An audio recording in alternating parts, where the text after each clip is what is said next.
generally whenever there are teams that have that has this much ineptitude, and people throw strays at everybody. It's the player's fault. It's the star who's not leading correctly. It's the coach or the manager. It's the front office. It's the owner. Everybody universally is pretty much in the same agreement that Al Avila is the sole problem. All the moves that he has either made or, in my opinion, just not made. The Fulmer one is the one that to me is just will still if forever bother me because the Yankees were willing to give a mint for him. They were going to give you so much for him, and then he immediately gets injured and then just falls off a cliff. And now he's a glorified setup guy, maybe a closer at best, and that's really sad considering where he was when he started his career. Then you have all of the ineptitude with the offense, and you have guys like Jamer Candelaria who are just not pulling their end of the bargain on the offensive side of the ball. And you just have a team that's hapless, that's lost, especially with the Minnesota Twins bouncing back. And the other thing too, and we'll get to this more later, but my team has had the worst injury struggles possible. It's not like the Tigers have had that many issues on the injury side of things. And so your entire reason for being as bad as you are is because this roster was constructed so poorly, and that's all. And the GM is the only person that you can blame for that.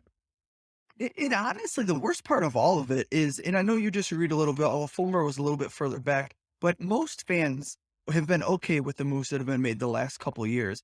The problem is Al Avila shouldn't really get a lot of credit for them. So if you look at the draft picks, you look at Casey Mize, you look at Spencer Torkelson, Number one's he picked the best players that fell into his lap, right? He didn't have to you don't get credit for hitting your top 3 picks. That's the bare minimum. Like, you can't mess those up. We You agree don't on get that. credit for that. Then you look at AJ Hinch. Okay, you said, you know what? He went out and he went and got the best manager in baseball. Let's look at how that happened. The only reason he was no longer coaching the Houston Astros that he won a World Series with is because of scandal, the cheating scandal. Yeah. That wasn't, it wasn't whether you want to get into about. Yeah, don't need to evaluate it. Should have had the oversight. Doesn't really matter. He ended up losing his job as part of the fallout from that. It actually was interested in coming to Detroit and taking us on the upswing of the rebuild. Yeah. So does Avila get credit for doing the obvious? Yes, he didn't bungle the hire when you have a chance to whiff away one of the best managers in baseball. But again, it falls into your lap. All of the moves, when you're trading guys like Justin Verlander, look at what Justin Verlander has done with the Astros since he's gone there. And you get nothing relevant in return for that. He goes out, he wins a Cy Young, he's got a sub-2 ERA. Like, it's really should have won 2 Cy Youngs on it. He's well on his way to challenging for another one. Another, if he keeps up this pace, he just 8 shutout innings the other night, 1 hit. I mean, and we got nothing. We got nothing. You can't. It's so cruel. It falls on one guy's shoulders, and people get frustrated. They want to play, oh, Chris isn't like his dad, and he's not going to spend the same whatever. We don't really have evidence that if we're ready to contend, that Chris won't spend.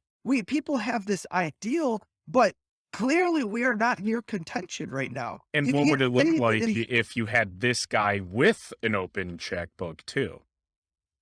But that's the thing. You can't say, oh, if we had signed Correa, we'd be in playoff contention. We'd have a half more run a game, maybe. Yeah. It's not like Correa's lit the world on fire anyways. Yeah, he's not going to add to how paltry this lineup has been. So that's where it's just, there's only, as you said, we're united here. There's really one guy to blame, but it's frustrating because this was the first time in almost a decade that the Tigers had actual expectations, not to win a World Series, not to contend, but to be worth watching. Better.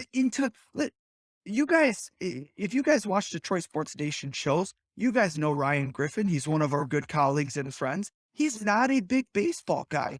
He has probably watched more baseball this year than ever in his life. He literally, how sad, every single game for like the first several games because he was excited about what Detroit was building, about the prospects that we had coming up.